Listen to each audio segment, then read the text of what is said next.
അടുത്തത് കുംഭം. 3-4 പാദങ്ങളാണ്. ഉഷ്ടം, ചതയം, പൊരുട്ടാതി 1, 2, 3 പാദങ്ങളാണ്. ഇവർക്ക് ഗംഭീരമായ ദൈവസഹായം ഉണ്ട്. പക്ഷേ ചിലപ്പോൾ എടുത്തിയാട്ടം ആവശ്യമില്ലാത്ത സ്ഥലങ്ങളിൽ ചെന്ന് മന്ത്രവാദം പഠിക്കുക, അത് പ്രയോഗിക്കാൻ ശ്രമിക്കുക, ഇതൊക്കെ ഒഴിച്ചാൽ അവർ നല്ല മനസ്കൃതിക്കാരാണ്, പുരോഗമനവാദികളാണ്.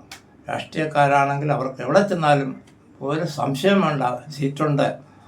അവർക്ക് സീറ്റാണെന്ന് വെച്ചാൽ MLA സീറ്റ്, MP സീറ്റോ അല്ല ഞാൻ പറഞ്ഞാൽ, ബഹുമാനം കിട്ടുന്ന സീറ്റ് അതാണ്. മറ്റു ഭാഗങ്ങൾ കിട്ടിക്കൂടാ എന്നില്ല. അശ്രാന്ത പരിശ്രമം നടത്തുന്ന ആളുകളാണ് ഈ രാശിയിലുള്ളതെങ്കിൽ അവർക്കും നിരാശപ്പെടേണ്ടതായ ഒരു കാര്യമില്ല. സമ്മിശ്ര ഫലമാണ്. ഉരുട്ടാതി 4-ാം പാദം, ഉത്രട്ടാതി, രേവതി.